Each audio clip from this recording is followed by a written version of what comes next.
La campanya de l'avellana d'enguany està arribant a la seva fi unes setmanes abans de l'habitual i les previsions no donen massa marge per a l'optimisme.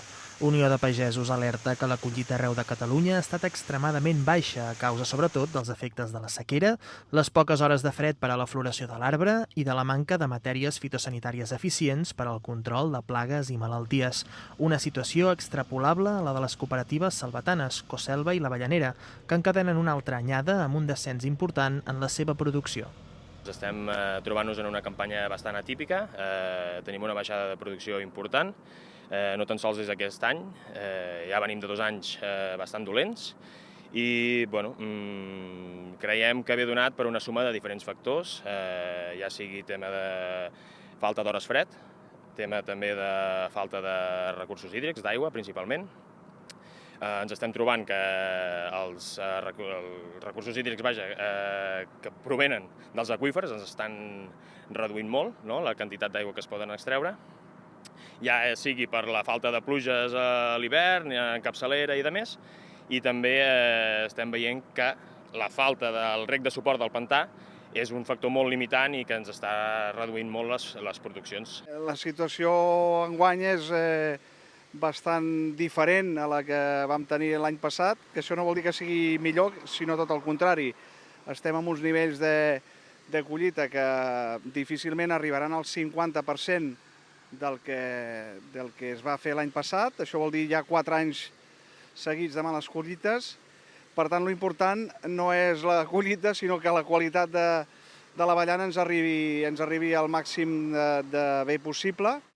La mala collita d'aquest 2024 també està marcada pel declivi de la salut dels propis avellaners. Els arbres encara arrosseguen les conseqüències de la sequera de l'any passat i dels forts cops de calor d'aquell estiu, patint un estrès hídric que ha fet estralls també en la qualitat del fruit. Tot plegat, sumat a la falta de relleu generacional i l'endèmica problemàtica dels preus, aboquen el futur de l'avellana cap a la incertesa.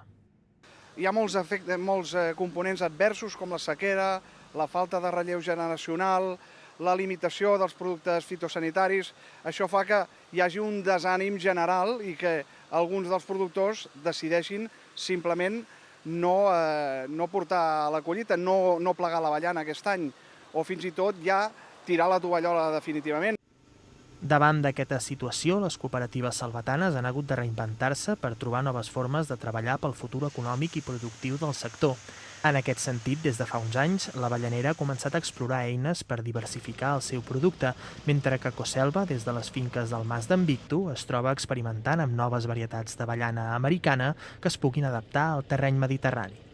En el cas de l'avellaner, el que estem provant és noves varietats més resistents i més resilients a aquests canvis tan acusats que ens estem trobant en aquests últims anys.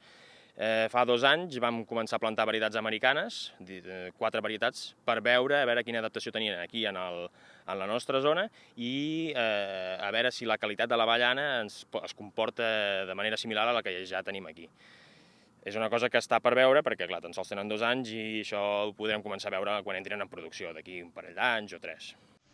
Unió de Pagesos reclama a les administracions públiques que s'impliquin activament en ajudar el sector, invertint en la recerca de productes i mètodes de cultiu o vetllant per la transparència en la posada de preus de la llotja de Reus.